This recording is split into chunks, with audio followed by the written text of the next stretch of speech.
नमस्कार साथियों। तीस्ता शीतलवाड़ की गिरफ्तारी को लेकर जो गुजरात पुलिस के ऊपर, जो एटीएस के ऊपर, अब तो एसआईटी बन गई है, उस पर जो जांच के ऊपर निशान लगाए जा रहे हैं, बड़ी दुर्भाग्यपूर्ण बात है। आपके राजनीतिक पार्टीज के कुछ भी इंटरेस्ट हो सकते हैं, कुछ भी क्लैशेज हो सकते हैं, परंतु जहां तक इंस्टीट्यूशंस की बात है, चाहे वो पुलिस का इंस्टीट्यूशंस हो, ईडी हो, सुप्रीम कोर्ट हो, हमारे जो तमाम अदालतें हैं और जो हमारी पैरामिलिट्री फोर्सेज और आर्म फोर्सेज हैं, उनके ऊपर इस तरह के सवाल बार बार लगाए जाते हैं। ये बड़ी दुर्भाग्य की बात है, क्योंकि तमाम जो एजेंसी हैं एक दायरे के अंदर काम करती हैं, उनके अधिकार क्षेत्र निश्चित हैं और अधिकार क्षेत्रों के अंदर वो काम करती हैं। वो पुरानी बात है कि तुम्हारा कुत्ता कुत्ता, हमारा कुत्ता टॉमी। ये वही गुजरात पुलिस है जब उसने एसआईटी की इन्वेस्टिगेशन के बाद मोदी जी को क्लीन चिट दे दी थी। उसके विरोध में सो कॉल्ड सोशल एक्टिविस्ट तीसरा तलवार, जो कि सिटीजन्स फॉर पीस के नाम से एक संस्था चलाती हैं, उन्होंने जिस तरह से फेरा के वायलेशंस का उल्लंघन किया, करोड़ों रुपए वहां विदेशों से उन्होंने इकट्ठे किए और उसको किस तरह से स्पेंड किया, उसके बारे में मैं जानना चाहता हूं कि इस देश के तमाम एक आम आदमी से कि क्या उसकी जांच नहीं होनी चाहिए।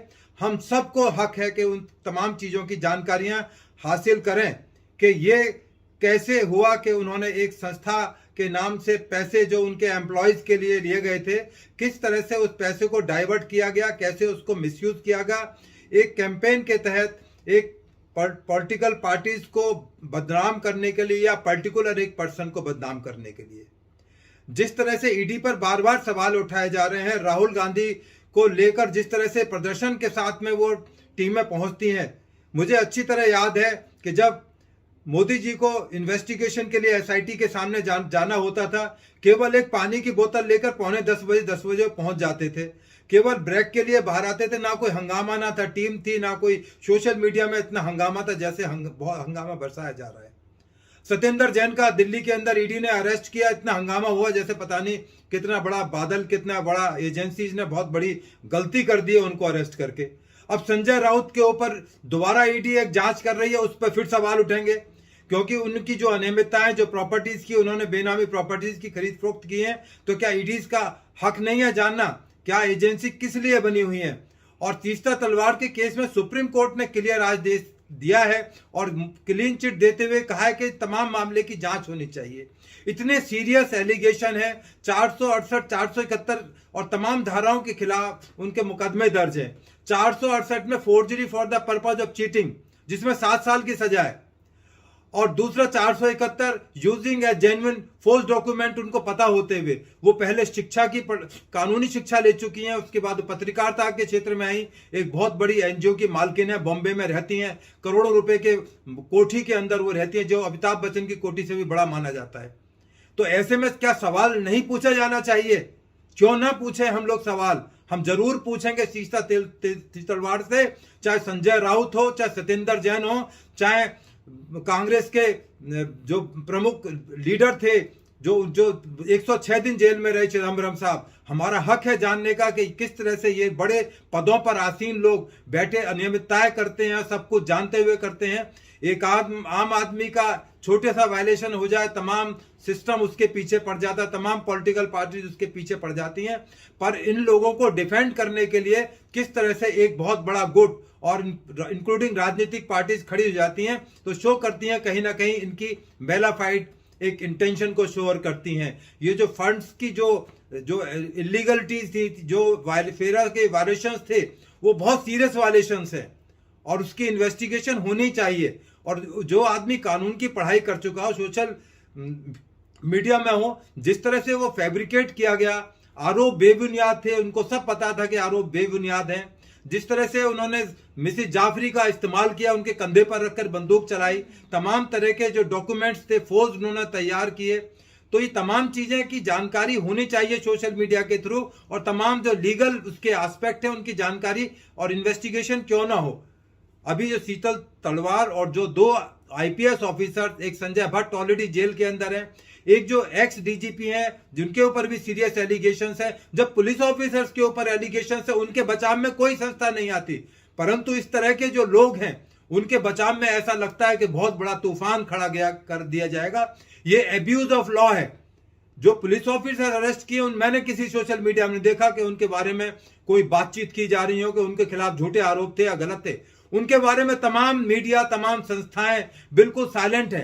केवल और केवल जो पॉलिटिकल पार्टीज हैं किस तरह से उनको मुहैया करा रहे हैं, किस तरह से जो रिकॉर्ड्स की, जो डॉक्यूमेंटेशंस की, जो चेंज कुछ में फोर्जरी की गई, उसके बारे में सब लोग साइलेंट हैं। क्यों ना जांच की जाए। संजय राउत के खिलाफ अभी हंगामा चल ही रहा है। अब उनके खिलाफ यदि ईडी जांच करती है तो समय पर भी एक बहुत बड़ा सवाल उठाना शुरू कर देते हैं कि इसी टाइम पर ईडी एक्टिव क्यों हो गई, क्यों ना उनके खिलाफ एक्शन लिया जाए।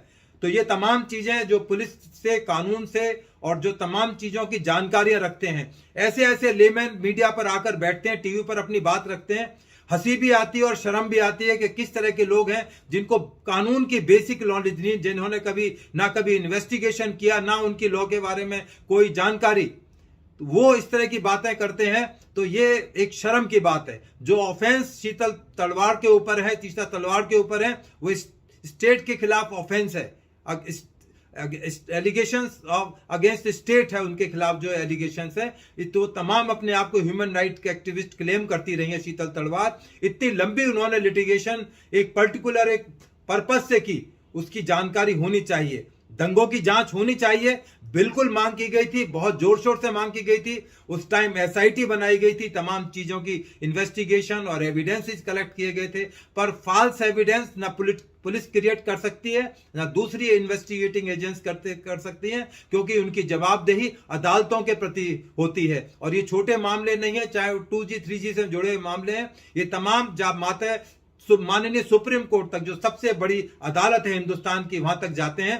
तो इसलिए पुलिस को और इन्वेस्टिगेटिंग एजेंसी को कदम फूंक फूंक कर रखने पड़ते हैं। इसलिए बहुत जल्दबाजी में कोई निर्णय ना लिए जाते हैं, ना लिए जाएंगे। तमाम को विश्वास रखना चाहिए अपनी एजेंसीज पर। परंतु दुर्भाग्यपूर्ण की बात है कि लोग जिस तरह से एक फैशन हो गया है, it's a fashion of the day, तमाम जो लोग हैं एकदम से खड़े हो जाते हैं, बिना सोचे समझे जाने अपनी प्रतिक्रियाएं सोशल मीडिया पर व्यक्त करने लगते हैं, मीडिया के माध्यम से और तमाम यूट्यूब के माध्यम से। जिस तरह की चीजें ये समाज के अंदर आ रही हैं, ये कोई अच्छा लक्षण नहीं है। बिना सोचे समझे अपनी बात को रखना सोशल मीडिया पर एक गलत मैसेज देता है। और मेरा तो यहां तक कहना है कि इन तमाम चीजों के ऊपर रोक लगानी चाहिए, चाहे वो सोशल मीडिया पर यूट्यूबर्स हैं जो अनाप शनाप बातें करते हैं। अब जो शीतल तलवार के खिलाफ जो एविडेंसेज हैं वो इतने अकाट्य सबूत हैं कि वो बेल का तो छोड़ो, वो एक कन्विक्शन का केस है, सजा का केस है। जो कानून को जानकार रखते हैं कि उन्होंने जो अनियमितताएं की हैं उसमें जिस तरह की सजा का प्रावधान है, बेल तो छोड़िए, उनकी सजा निश्चित है। इतने अकाट्य सबूत उनके खिलाफ हैं और अभी तो इन्वेस्टिगेशन शुरू हुई है। ये बात बहुत दूर तक जाएगी और तमाम एजेंसीज जो हैं, हम पूरा उनका सम्मान करते हैं और उम्मीद करते हैं एजेंसी और ज्यादा मजबूत होकर जो लॉ ऑफ द लैंड है वो उसको लागू कराएंगी और मजबूती से लागू कराएंगी, क्योंकि अदालतें हमारी सारी बातों को समझती हैं, जो कानून की बातों को समझती हैं। परंतु ये जो लोग अनाप शनाप कहने वाले हैं, इनके मुंह आज नहीं तो कल जरूर बंद होंगे। एजेंसी समय आने पर उसका माकूल जवाब दिया है और आइंदा भी दिया जाएगा। जय हिंद साथियों।